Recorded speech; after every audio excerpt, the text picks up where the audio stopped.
The only thing that changes behavior is, and this is the drag, changing behavior. Yes.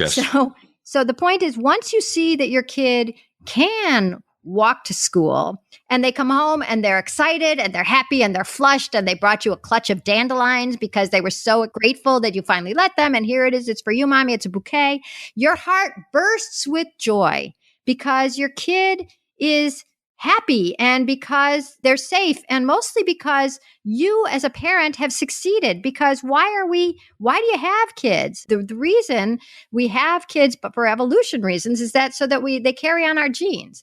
And what you need to know is that your child is going to survive when you're dead. That is the most basic part of parenting, when you get down to the grit level. And when you are with your kid, doing everything with them all the time, you don't have any evidence of that. But the first time they come back from getting you the bread or getting themselves to school or, going to the park and organizing a game of basketball and coming home, that's when you finally realize, like, I've done it. I've succeeded. I've raised a kid who's going to survive and thrive even if I'm not there. And it is such a joyous feeling that it breaks that fear. Welcome to Think Bigger, Think Better, where we explore how you can apply insights from visionary leaders and the most provocative philosophers and scientists of our time to make your life and our world a better place. Here's your host, author and speaker, Paul Gibbons. And hey, welcome back to Think Bigger, Think Better. We have an amazing, fascinating interview today with someone who's been called America's worst mom. Well, no, she isn't. But let's explore today in the show why that label has been thrown at her and what she's done about it and the difference she's trying to make in the United States parenting culture. First, I have a crazy week coming up on the show. I'm interviewing the head of IBM's consulting business. It's a very big business, Jesus Mantas, on artificial intelligence, its business applications, and some of the ethical issues that we're going to face. I've got an interview with the president of an edtech startup. And then next week, an old friend who's cabinet minister for climate change from New Zealand, the Right Honorable James Shaw, is going to be on the show talking to us about what a minister for climate change does. So keep coming back. Please subscribe on iTunes or your favorite podcast vehicle. Get notified of new releases of Think Bigger, Think Better and blogs and books on my website, paulgibbons.net. Join our discussions on the Think Bigger, Think Better podcast page on Facebook. Follow me, Paul G. Gibbons, on Twitter, or lob in a few bucks an episode on Patreon. Now, on to today's show. A few years ago, I took my 7-year-old niece and 6-year-old son to Barnes and Noble. And rather than torture them with the philosophy section and watch them running around at my heels, I left them in the enclosed kids sections where they could browse kids' books, they could play with trains, and so forth.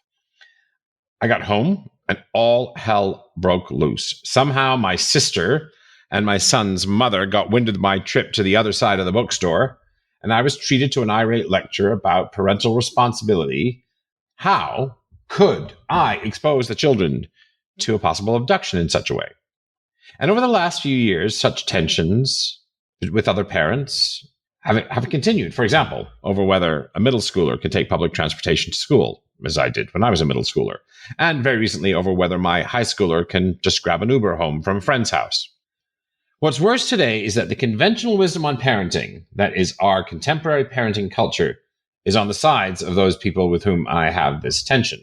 Culture is the norms, beliefs, and assumptions that drive behavior in society, the shared norms, beliefs, and assumptions that drive behavior. And I'm in a minority. That culture today suggests that kids are under constant threat or in constant danger. So me being me, I looked up the data on abductions, ran the statistics, and came up with a probability of about 1 in 2 million, or, for comparison's sake, roughly the same as being eaten by a shark or struck by lightning. However, in another argument on this matter, I was told, I don't care what the probabilities are, I'm not letting my kids walk alone. This is from a mother in Fort Collins, Colorado, which also has one of the lowest violent crime rates in the United States.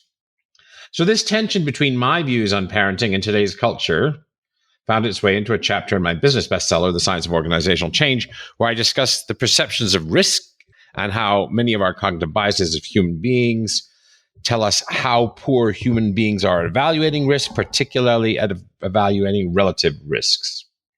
And then I found today's guest, Lenore Skenazy. She's my new hero. Lenore is the founder of Free Range Kids and president of a nonprofit called Let Grow. She rose to fame, well, infamy maybe, by letting her son ride the New York City subway at the age of 8, then writing a newspaper article about it. And then soon after, she was labeled America's Worst Mom and appeared on every talk show, on every channel, finally wrote a book called Free Range Kids. See what you think as I interview Lenore Skenazy now on Think Bigger, Think Better. Lenore, welcome to Think Bigger, Think Better. Thank you. I hope to do both. All right. Well, that's cool. So listen, tell me this. What's something weird or unusual or eccentric about you to let guests kind of like see inside something that's not on the official resume? I actually think I'm really normal, but everybody else thinks I'm weird. I don't know. I obsessively bake brownies. I try to coin new phrases. I live in New York City. I love squirrels. I carry nuts in my purse. All right, now that's enough, right? Oh, that's pretty nutty, so to speak. Yeah. And Free Range Kids was a neologism. Yes, it is. Neologism. Yeah. That's you. Yeah. That's you, right? That's me. Trademarked. Yeah. And it's quite brilliant. So how did you become a sensation back, 2015? How did you become it's more than like that. More like 10 God, it was like 2009 or something. Back then, when my children were small, our younger son, who was 9 at the time, had asked me and my husband over and over again if we would take him someplace he'd never been before and let him find his own way home on the subway. And we're living in New York City and we're on the trains all the time. Boy, are they getting bad. But at the time, they were still pretty good. And so we said yes. And I took him one sunny Sunday to Bloomingdale's, the fancy schmancy store in a fancy schmancy zip code. And I left him there. And obviously he came home or we'd be having a different conversation. Right. And I wrote a column about it in the New York Sun, a paper that no longer exists. Gosh, another paper I wrote for just died yesterday. Anyways, and 2 days later, after I'd written why I let my 9-year-old ride the subway alone, I was on the Today Show, MSNBC, Fox News, and for contrast, NPR, defending my decision to let him out of my sight underground. Yeah, and some people wanted to put you in jail, right? Some, yeah, to this day, I'd say. But actually, it's been interesting. I feel like the culture has shifted a little in these 10 years. That was about 10 years ago. So, yeah, it was a big controversy, and I've been chewing on it ever since. And I always come up with new reasons for why people thought it was so wild and so irresponsible, or so at least controversial. And every day I come up with some new reason to question my culture. You helped us to see ourselves. You help, culture tends to be opaque to the people who are living in it. It's just the way, quote unquote, things are. And you shone a light on part of our culture, which is helicopter parenting and overparenting, or what do you like to call it? What do you call it? I hate the idea that people think I'm against helicopter parents, because I'm really very sympathetic to anybody trying to raise kids in a society that has devoted itself to micro scrutinizing the decisions, the daily, everyday million decisions that any parent has to make. And because we're also so devoted to the idea that our kids are in constant danger, that is just a belief that's sort of rampant in the culture. Even if you want to give your kids any kind of freedom, let them walk home from school, let them play on their own, let them use the microwave, somebody will come up with a reason that that's very dangerous and you're crazy to do it. And sometimes those fears even seep into law, to the point where I just ran a piece today on my blog about a mom who let her kids wait in the car for a couple minutes. Actually, not even a couple minutes, like 30 seconds, while she went and got something from, she must have a different post office than me, the post office. And, it's weird that everything turned out fine, but it was weird. She actually had to think about it hard. She had to tell her kids that they were going to wait in the car. The son was worried that, oh my God, what if the police come and get us? And then she had to write a column about it, explaining her decision. I mean, it's really weird to me that a very simple, very safe, very normal decision on the part of a parent, one parenting decision for the day, becomes that fraught that it requires discussion and absolution, but it does. Yeah, it's an amazing thing. I mean, I have to say, when I stumbled across an article first on this subject in the New York Times. It was kind of, why can't she walk to school? Do you recall that article? Oh, yeah.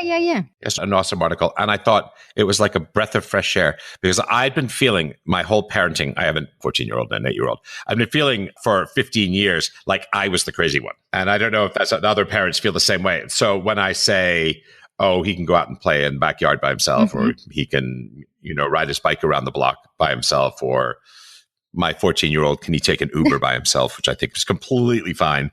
I get, I don't know if attacked is too strong a word or something like that, but I open myself up to a lot of criticism from orthodoxy. And I think more people agree with my, ex-partner. I think orthodoxy is on the range of kids shouldn't take Ubers, and they shouldn't go to the park by themselves, and they shouldn't ride their bike to school, and they certainly shouldn't walk over to a friend's house. So I find myself, when I listen to you and when I read this article, why can't you walk to school in the New York Times?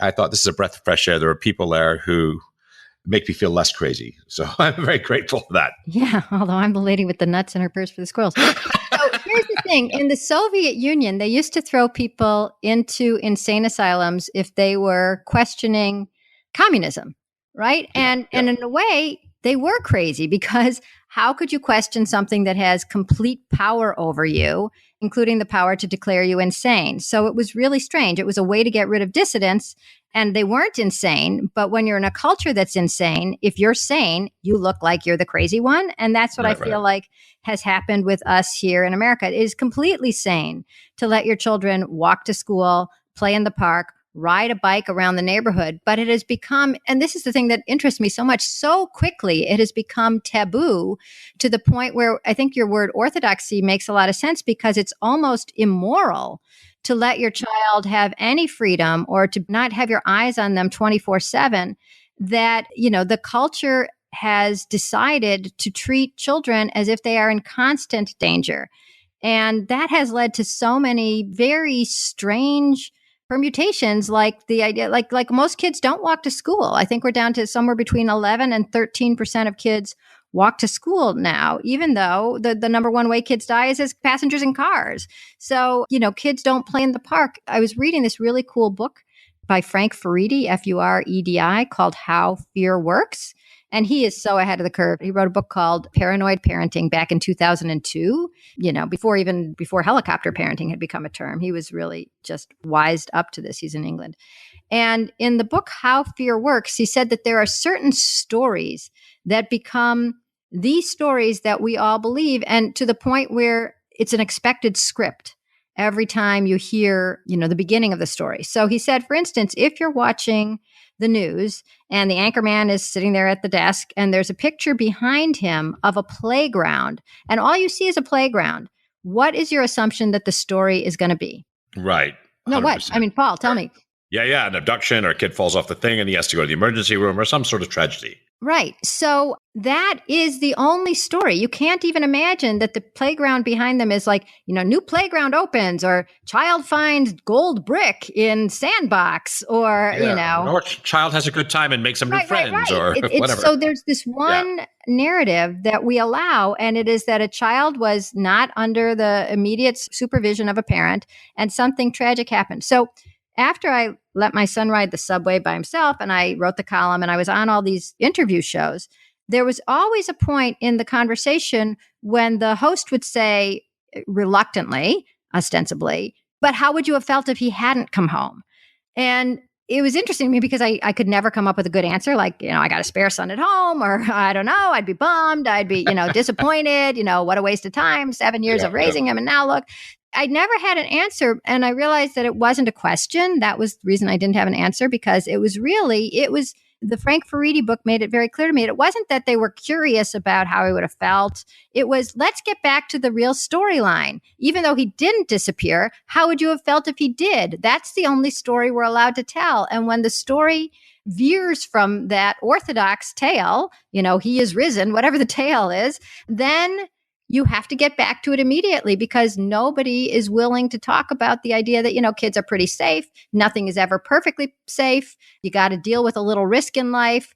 These stories are almost taboo. And if you say, And once in a while, there is going to be a tragedy. And really, there's nothing we can do short of locking our children in a tower for 18 years.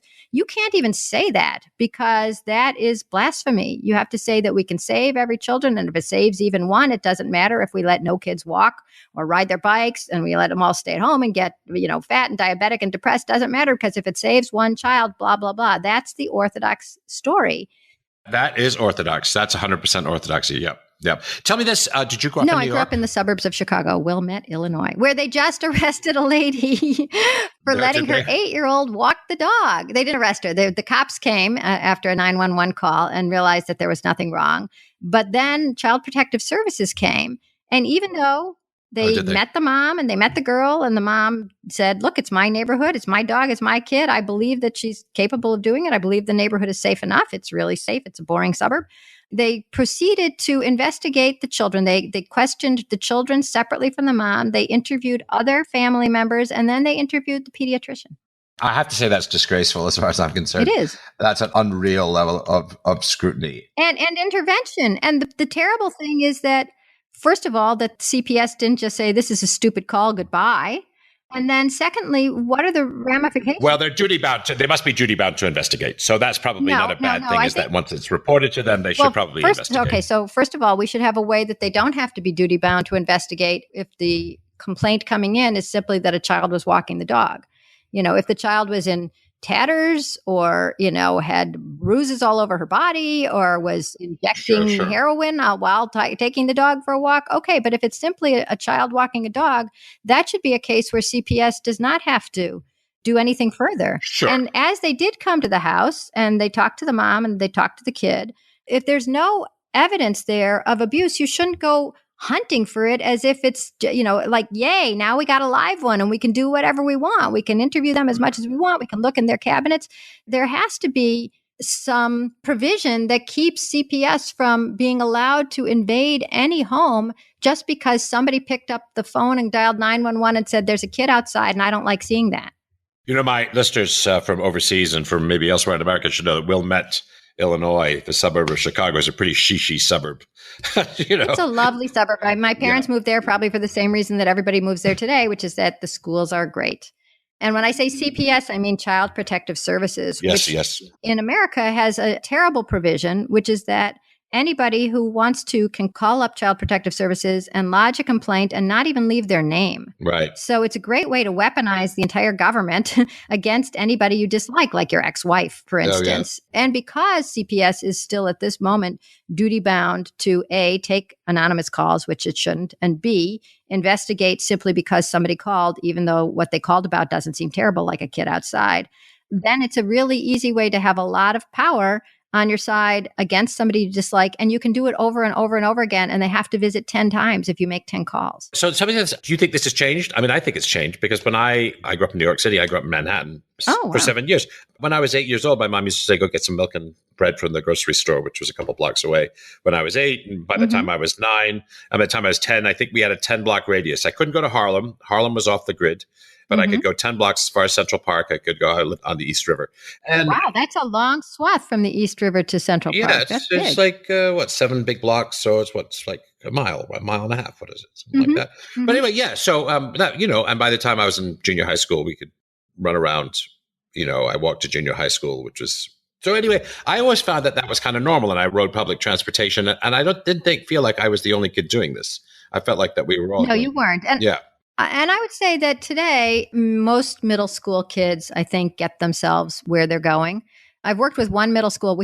So now I'm president of Let Grow. Yeah, let's hear about that, because you're trying to make a difference in this area. So let's hear a little bit about Let Grow. Yeah. So here's the deal. So after I was on all those television shows, after letting my son ride the subway at age 9, that weekend I started a blog called Free Range Kids, the neologism we talked about before. Not a word you hear a lot. I mean, I think you hear free range kids more often than you hear neologism. So anyways, and my point was that I loved safety. I absolutely think I'm a nervous mom. I just don't think the kids need a security detail every time they leave the house. And after I started the blog, then I wrote a book called Free Range Kids. And then it sort of grew into a movement. I mean, if you Google it now, people say I'm a free range parent or whatever. And for 10 years, I made my living by giving speeches all around the country and actually sometimes the world about how we got so afraid for our kids. How come we all remember a childhood where we stayed out till the streetlights came on, and we are grateful for the freedom that we had and the fun we had and making up our own games and meeting our friends and knocking on the door. Can Betsy come out and play? And yet we don't give that same freedom to our own kids. And you know why people would say? Because the world is different now. The world is different. Well, the world is different. Yeah. Let's talk about how the world is different. Let's talk about how the world is different. The world is really different. The crime rate is at a 50-year low at the moment. Oh, it's at a low, not a high. Not a high and not a lie. The crime rate is back to what it was when there was no color television. Yeah. That's a long time ago. And New York City is so dangerous today, except that. Well, I'll tell you, it's much safer.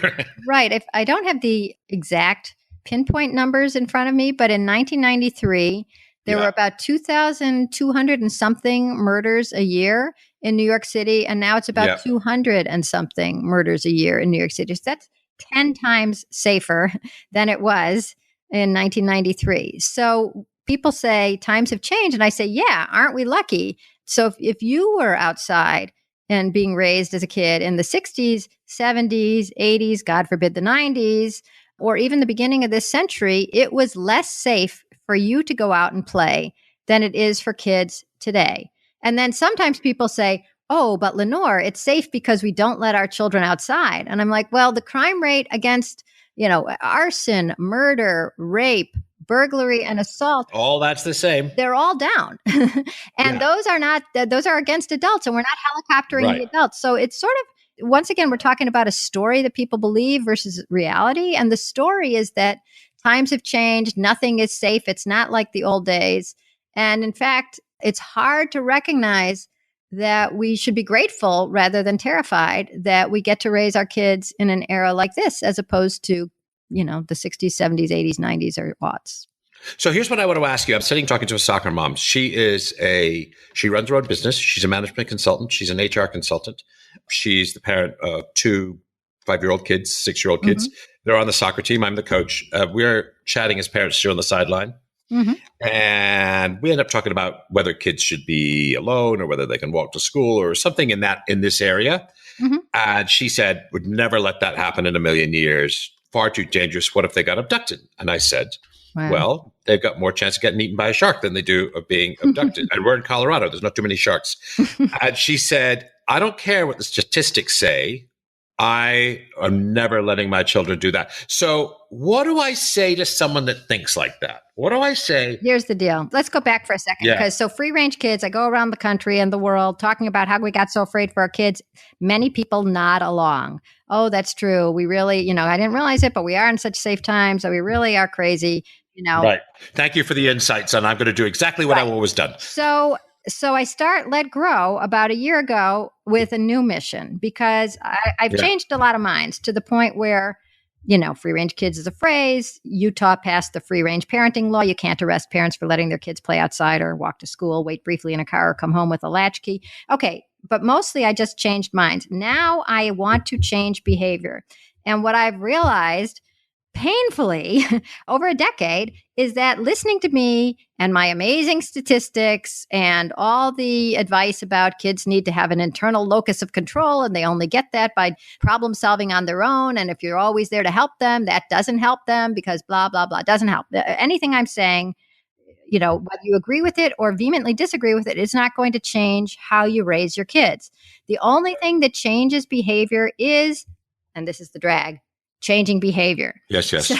So the point is, once you see that your kid can walk to school and they come home and they're excited and they're happy and they're flushed and they brought you a clutch of dandelions because they were so grateful that you finally let them, and here it is, it's for you, mommy, it's a bouquet, your heart bursts with joy because your kid is happy and because they're safe, and mostly because you as a parent have succeeded. Because why do you have kids? The reason we have kids, but for evolution reasons, is that so that they carry on our genes. And what you need to know is that your child is going to survive when you're dead. That is the most basic part of parenting, when you get down to the grit level. And when you are with your kid, doing everything with them all the time, you don't have any evidence of that. But the first time they come back from getting you the bread or getting themselves to school or, going to the park and organizing a game of basketball and coming home, that's when you finally realize, like, I've done it. I've succeeded. I've raised a kid who's going to survive and thrive, even if I'm not there. And it is such a joyous feeling that it breaks that fear. It would break the fear of that woman you're talking about, the soccer mom. If she sent her kids together to go get the pizza and bring it home and they were all eating it together, she could never be afraid again because the joy has replaced the fear. And I've seen this happen over and over and over again. So what Let Grow is doing is trying to sort of push people into doing this and to push them in a group. And that means having the Let Grow project where teachers tell their students, an entire school of teachers tells the entire student body that between now and next week sometime, you have to go home and ask your parent if you can do one thing on your own. And we give them a list. It's all on our site. It's all free. Walk the dog, ride your bike someplace, make dinner, pick up your brother from soccer, whatever it is. And the kids do it.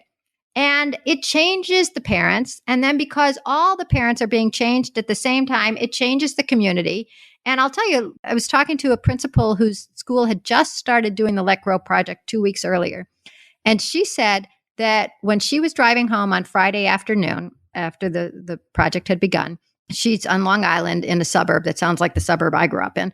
And as she was driving, she passed 2 kids on their bikes, 1 kid on a skateboard, and 1 kid who was roller skating, which I didn't know anybody had roller skated in the last 50 years. And she stopped to talk to them all because she was so excited. And she said in her 17 years as a principal in that same school, she had never seen any children outside until the project. So the project, that's my whole goal now, is to change behavior, because once you've sort of pushed people into changing their behavior just once, then you open the floodgates and you can totally re-normalize letting your kids have some freedom. But listening to me doesn't do it. It's seeing your kid and feeling your heart leap up that does it. That's very cool. And it's interesting. So I do a lot of writing about this subject, Lenore, on behavioral change. Yeah, tons and tons. But no. I think it's important for listeners to hear, as there are many things in life. You can't think your way into a new way of behaving. You need to behave your way into a new way of behaving. I see. Behave your way into a new way of thinking. Yeah, that's my thing. Yeah, behavioral change and all that stuff. I have a book on it. But the interesting thing is that you have to act your way into a new way of thinking. And all of the statistics and all of the rational arguments. Rational brain doesn't do it. It won't change behavior at all. And, I really feel for this woman. I just didn't know what to say to her. I was a loss for words. What, in your view, are the consequences of overprotective parenting? Or I want to use the right word because you don't object to helicopter parenting. You call yourself, you're a helmet mom. You call yourself helmet mom or whatever. So you are a protective parent. You are a nurturing parent. Right. So let's not talk about it as protective or overprotective. Let's talk about it as a culture that only sees children through the lens of risk.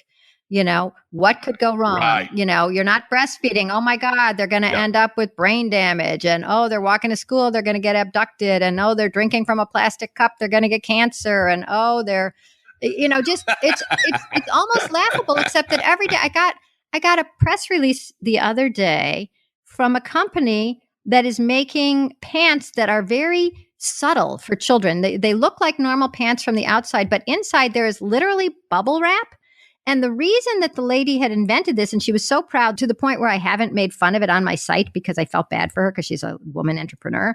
But she said her child started, toddling and she saw him fall down. And then she read a statistic that said, my God, children who are learning to walk fall an average of 17 times a day. And she said, can you imagine how discouraged you would get, how frustrated you would get if you fell 17 times a day? And I'm like, I'd be dead if I fell 17 times a day. I'm an adult. And if I'm falling 17 times a day, either I have a brain aneurysm or there's something terribly wrong.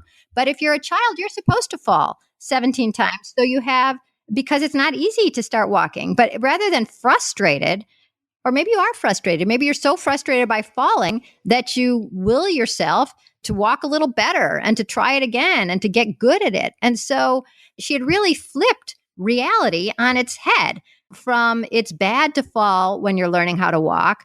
I mean, that's what she thought. And the reality is, of course, you're going to fall when you're learning how to walk.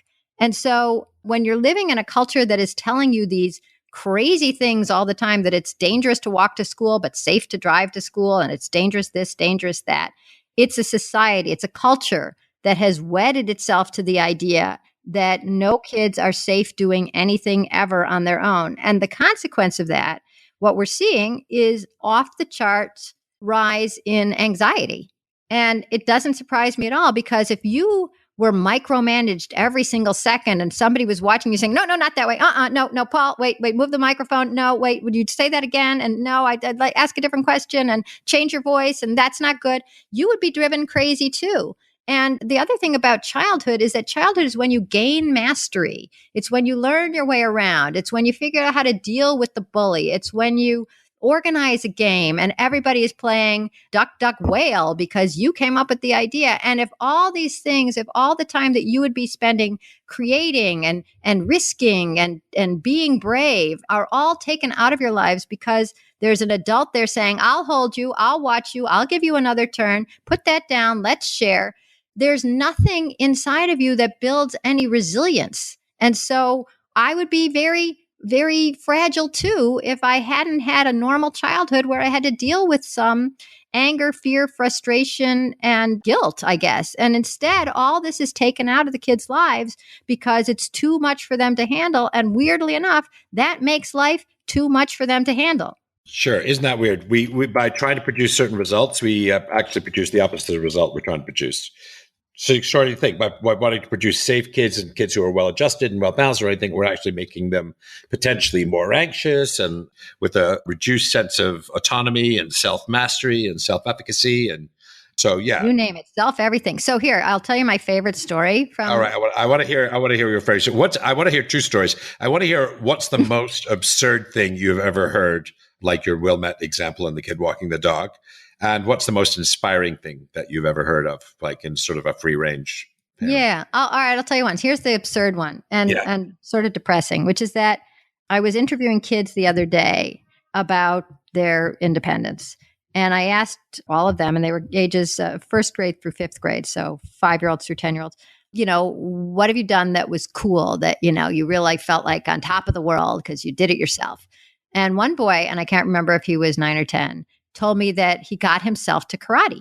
And I was like, oh, okay, that's cool. So, that's unusual almost in this day and age. I said, did you walk or ride your bike or a scooter? And he looked at me weirdly and he said, no, I mean, I closed the car door and then I walked into karate while my mom parked the car. She stayed in the car. Oh my gosh. Yeah. She parked the car. So he was separated from her for a good 2 minutes while she dropped him off in front of the karate place. And then she went to the parking lot. So he was alone from the car door to the door of the dojo. Makes me want to cry.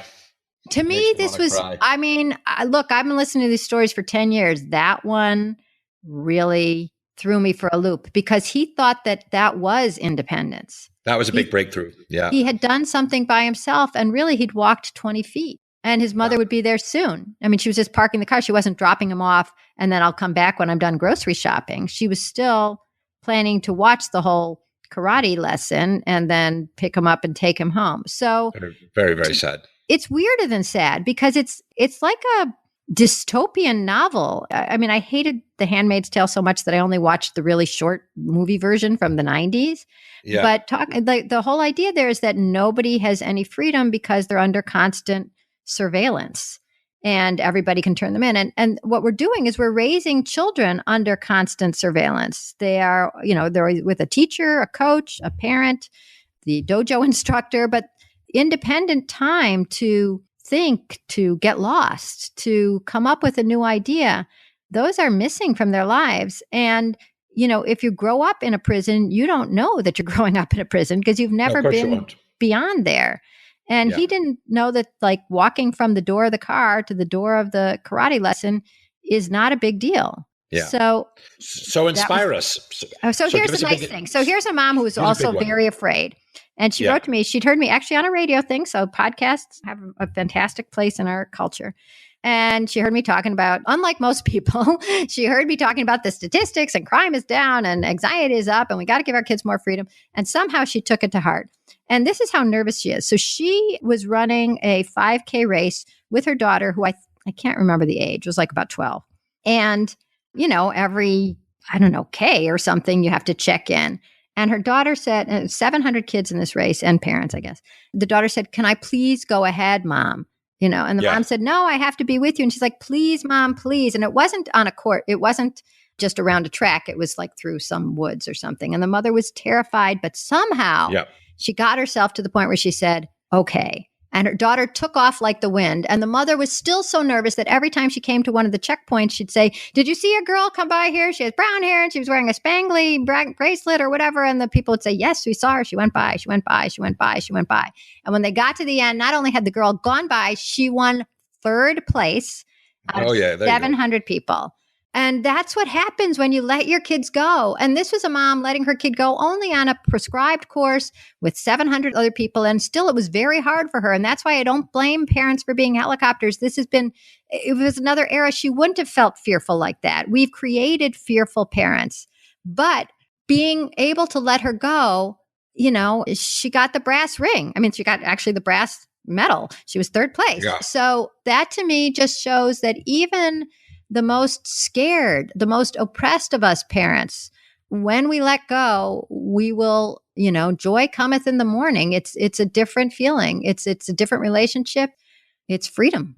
I think that is an inspiring story. Let me ask you something. You have a thing on Let Grow, which is called Really ? Which is kind of, I think you call it a Snopes.com. So it's kind of a factchecker.com for parents who want to investigate perhaps what are some of the statistics and what are some of the relative risks. What, in your view, is the risk that parents most overestimate, that they most get wrong? Okay, so it's like a tab at Let Grow, and you go to letgrow.org and you click on Really. And then there's all these things, will a sippy cup ruin my child's, give him cancer? Will this happen? Will that happen? And the thing that is most prevalent now, actually, there's been a slight change in people's fears in the 10 years. It used to be predator fears that a child would be kidnapped, raped, and eaten. And now it's that a child will be kidnapped and sold into sex slavery, Sure. Which is interesting because that was also the fear 100 years ago when we used to talk about white slavery. And the way this one is spread is particularly insidious because it's always through a Facebook post.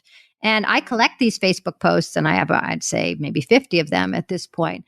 And they all sound exactly like this. "Dear friends, I never thought it would happen to me, but oh my God, last night I was at," and then it's either IKEA or Target or the grocery or the local mall, "and I was with my darling children, and I noticed some man looking at me from the end of the aisle. He was staring at my children. We were in the cereal aisle. Then we went 2 aisles over to the canned good aisles, and believe it or not, there he was again. And he seemed to be using his phone. And when I looked outside, there was a van. And there was a man in the van. I have no doubt that he was preparing to snatch my children and throw them in the van and take them to country X, where they would be sold into sex trafficking, if only I had looked down at my phone. Thank God I was paying enough attention, and by simply glaring at him, his whole plan fell to pieces, and my children are home safely with me." But parents, mamas, hug your babies a little tighter because you never know. And please, God, I want to refer her to some psychotherapy. Well, what's interesting? It's hysteria. Yeah. It's common. I don't know if they realize they're repeating word for word almost the exact same story as someplace else.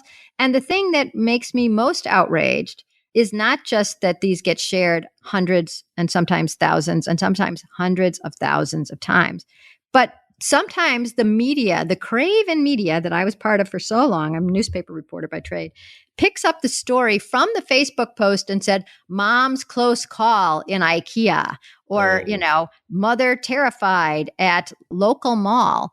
And one paper, the most egregious one, I think it was the Reno Gazette, actually gave a map of where the crime had not happened, right? So the mother and her children were leaving a concert. They were walking down the sidewalk. They got to the indoor parking garage. She saw some people getting into the garage. Then she saw some people waiting in a van, and she was sure that the people who were going into the garage were trying to distract her. So the people who were waiting in the van could then take the children and sex traffic, blah, blah, blah. And the map showed here was the concert, here was the sidewalk, here was the garage. And it's like, you can't call that news when nothing happened. So how many kids in the United States were abducted into sex trafficking rings in 2017? Ask from 2017 down to as long as you want. I talked to the head of the Crimes Against Children Research Center. All they do is research crimes against children. As you might guess, it's based at the University of New Hampshire. And he said he had heard of zero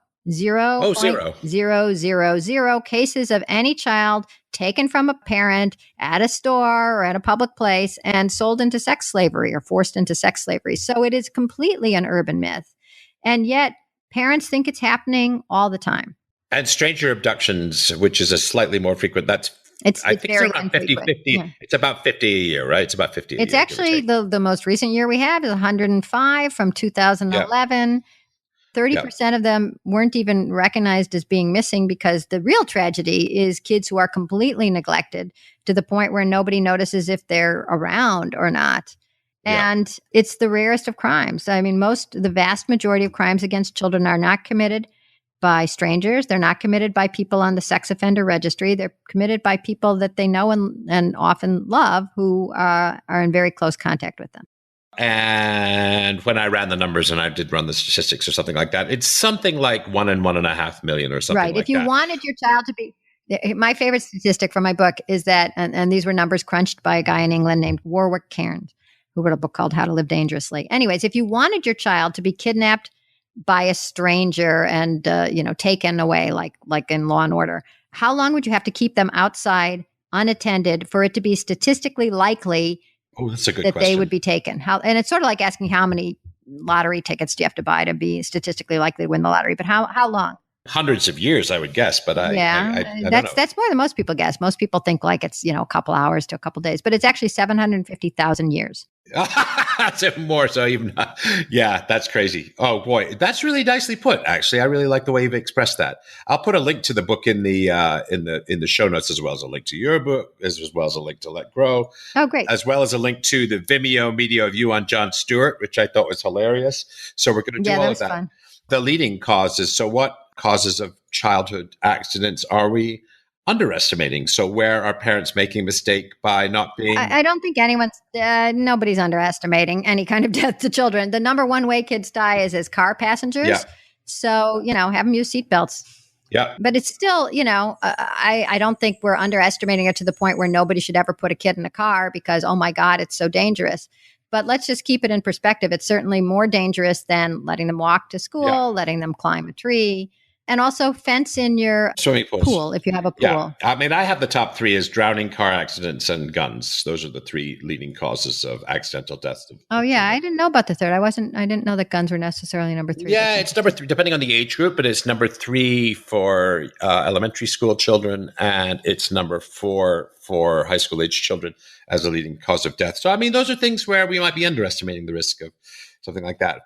Again, I don't think we're ever underestimating any dangers to kids. But if you want to put it in perspective, just remember that those are the dangers rather than walking to school, playing at the park, something like that, riding a bike. Sure.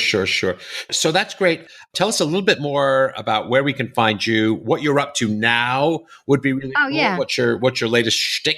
So Let Grow was founded by 4 people. It's me, Daniel Schuckman, who is the chairman of a group called FIRE, which fights for free speech on campus. Jonathan Haidt, who just wrote a bestseller called The Coddling of the American Mind. And Peter Gray, who's a professor at Boston College, professor of psychology. Sorry, I'm in New York City. There's a siren behind me. So Peter Gray has written extensively about how important free play is for kids. And so together we have a couple of initiatives that we're trying to get schools to do. All our materials are free. Talking to us on the phone is free. And if you go to letgrow.org and you click on schools, you'll see both of these initiatives. One is the Let Grow project that we talked about a little earlier, where teachers tell the kids to go home and do something on their own. And the result is ecstatic children, ecstatic parents, and even teachers who are happy because they feel that the kids have grown a little in maturity. And the other is the Let Grow Play Club, which was Peter Gray's idea, which is to keep schools open before or after school for free play. So there's an adult on premises in case there's something horribly wrong. But otherwise, the kids just do what we used to do as a Hang normal out. course of our day, which is, you play. You come up with a game to play, the rules, you make the teams, or you go off and do something on your own, or two of you play jump rope, whatever it is. And because there's so little opportunity for free play in kids' regular lives, this is a way to give it back because the parents trust that the kids are someplace safe, which is school. There's a critical mass of kids to play with because if I'm the only kid who's allowed outside after school and I go to the park, it's boring because everybody is either back inside or they're in Little League and I'm not part of it. So you got a critical mass of kids. You got a safe place to be. You have some place to keep the kids after school if the parents are working, and you have kids off their electronic devices. So they'll come up with something to do. And in doing so, they get a lot of the social skills that we worry that are missing, and including, creativity and compromise and being able to hold yourself together till it's your turn and getting buy-in from the group, leadership. So the only way to really give kids back free play that we've figured out that's easy is to have it at school as an option. Super idea. Really good idea. And I just want to say for listeners, by the way, John Haidt and Peter Gray Lenore isn't just making this stuff up as she goes along. John Haidt is one of today's leading public intellectuals. He's got a book called The Happiness Hypothesis. He's got a book called The Righteous Mind. And now he's got a book called The Coddling of the American Mind. The Coddling of the American Mind. So he's really a fantastic commentator on contemporary culture and a serious intellectual. So with some strong backing. And as you can hear listening to Lenore, she's got numbers to back up her claims, which is something that we're very into on this show, which is evidence-based. I'd say, yeah, at this point. I'm a reporter, remember, or I was, and evidence is key. You've got a bigger audience now. I mean, most reporters would kill for your audience right now. Let me ask you this, though. What's the big vision? So if this all goes as well as it could possibly go for the next 10 years with Let Grow, what do you see happening? Oh, I see a bunch of things.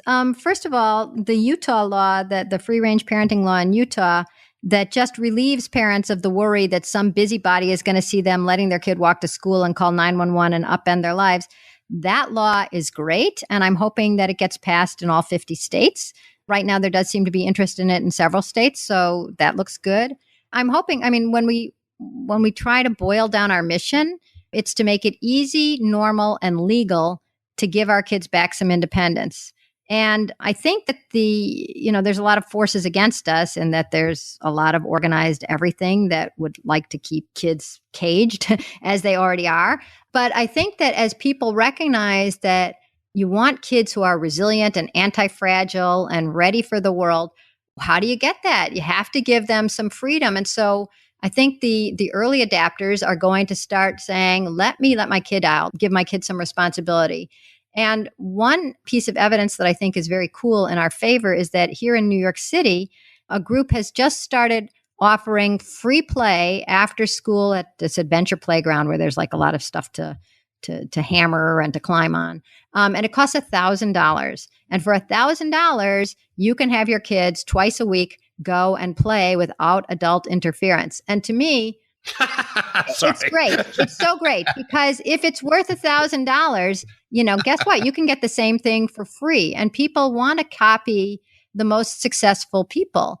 Sure. And it's going to be the successful financiers in downtown Manhattan where this is offered who are going to take advantage of this $1,000 class. And so once it becomes the cool thing to do and the wise thing to do to give your kids more freedom, weird cultural moments pass. In the Victorian era, people covered their piano legs because they were thought to be too sexy, right? It's a weird era. And then everybody looks back on it now and goes, huh? What?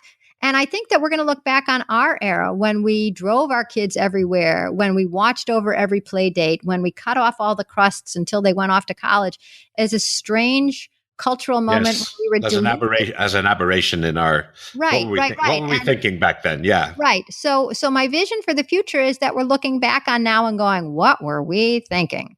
Yeah, right on. Good. Well, I think, it sounds to me, first of all, like you're beginning to tilt the culture in a direction that's healthier. So I want to wish you the best of luck with all of that.